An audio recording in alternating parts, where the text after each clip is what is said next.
Assalamualaikum warahmatullahi wabarakatuh. Perkenalkan, nama saya Pinta Nabila Amatullah. Saya mahasiswi Fakultas Syariah, Prodi Hukum Keluarga Islam, UIN Maulana Malik Ibrahim Malang. Di sini saya akan membahas mengenai isu hukum perceraian yang dilakukan oleh TKI, yang mana saya akan mengulik mengenai penelitian yang sudah dilakukan oleh Ayah Sofiasta pada tahun 2010 yang berjudul Kebutuhan Seksual sebagai Penyebab Utama Tingginya Angka Perceraian Pasangan Tenaga Kerja Indonesia.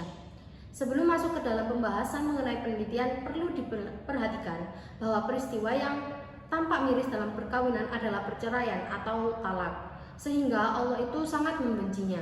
Dilihat dari penyebab perkara perceraian yang mengemuka ditangani oleh Hakim PA cukup beragam, yaitu sehingga tak ayal angka perkara perceraian dalam tiap tahunnya terus meningkat.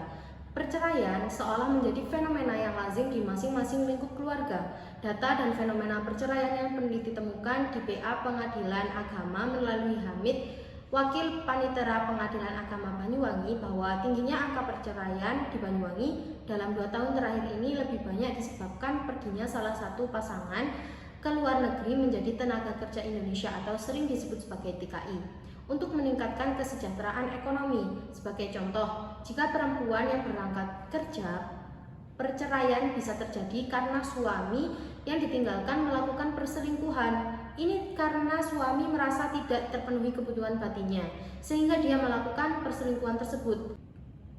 Seperti yang terjadi di Kecamatan Songgon, Kabupaten Banyuwangi. Sebagai contoh, penyebab perkara perceraian ini tampak tidak lazim, di mana penyebab terbesar perkara perceraian terjadi dikarenakan kepergian salah satu pasangan, yaitu baik pihak suami maupun istri yang menjadi TKI di luar negeri.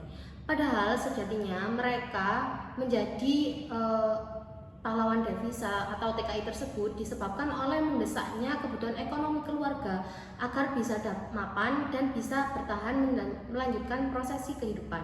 Namun harapan memperbaiki tatanan ekonomi tersebut malah membuahkan hasil dan berujung pada perceraian. Lebih dalam, penelitian mengeksplorasi alasan-alasan mendasar dari pasangan suami istri dalam kehidupan keluarga TKI. Kenapa mengakhiri keluarganya dengan bercerai setelah pasangan pulang dari luar negeri ke kampung halamannya? Mereka bercerai disebabkan oleh alasan-alasan kebutuhan biologis atau seksual pasangan yang tidak terpenuhi. Karena bila salah satu pasangan menjadi TKI, otomatis frekuensi perjumpaan antara suami dan istri itu menjadi sangat jarang sekali.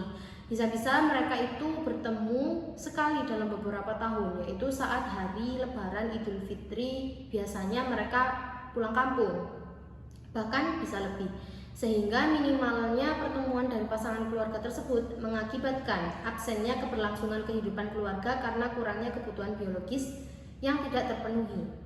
Maka berdasarkan penelitian yang sudah dilakukan oleh Ayah Sofia mengenai kebutuhan seksual sebagai penyebab utama tingginya angka perceraian tenaga kerja Indonesia atau TKI di Desa Songgon, Kecamatan Songgon, Kabupaten Banyuwangi itu terdapat beberapa poin-poin penting, yaitu yang pertama, kebutuhan seksual menjadi faktor utama tingginya angka perceraian pasangan tenaga kerja Indonesia TKI di Desa Songgon, Kecamatan Songgon, Kabupaten Banyuwangi ini.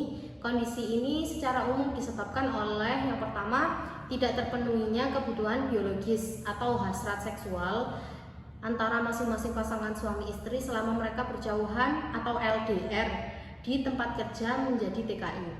Yang kedua, yaitu salah satu pasangan tidak setia menjaga ikatan pernikahan yang pernah disumpahkan bersama di hadapan penghulu dan saksi, atau mereka sedang membina hubungan khusus dengan wanita atau pria idaman lain. Adapun kesimpulan yang kedua, yaitu pandangan masyarakat terhadap tingginya angka perceraian akibat tidak terpenuhinya kebutuhan seksual pasangan tenaga kerja Indonesia di Desa Songgon, Kecamatan Songgon, Kabupaten Banyuwangi disebabkan oleh beberapa hal, yaitu yang pertama, rendahnya tingkat pemahaman dan pengetahuan pasangan suami istri tentang makna perkawinan atau pernikahan, sehingga seringkali ketika ada masalah maka jalan keluar yang ditempuh itu adalah bercerai. Banyaknya pasangan yang menganggap bahwa perceraian adalah hal yang sangat wajar. Oleh karena itu, rendahnya tingkat pendidikan formal maupun non-formal pasangan suami istri, sehingga mereka tidak memahami sikap yang baik atau yang benar yang harus dilakukan demi menjaga keberlangsungan pernikahan tersebut. Yang ketiga yaitu pengaruh perkembangan budaya dan teknologi yang semakin hari semakin canggih, sehingga mereka tidak bisa membedakan informasi yang baik atau buruk dan perlu untuk diinternalisasi dan diyakini.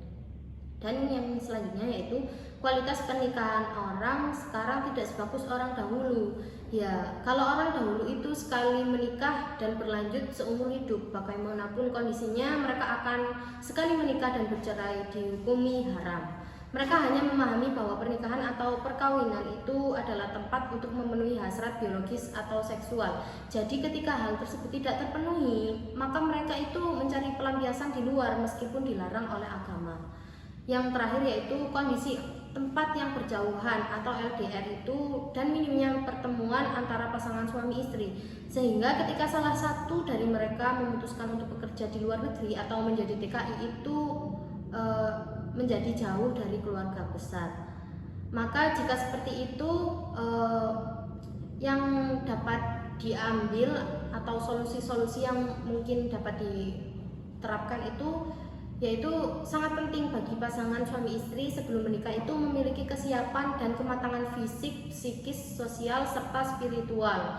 Jadi fisik, psikis, sosial, dan spiritualnya itu harus dipersiapkan secara matang, sehingga jika seperti itu mereka itu ketika menjalani sebuah rumah tangga tidak mudah terjerumus pada hal-hal yang dilarang oleh agama dan bisa lebih memahami pernikahan tersebut sebagai sebuah penyempurnaan ibadah kepada Allah dan sunnah Rasul dengan saling percaya ridho dan menjaga komunikasi yang baik di antara keduanya.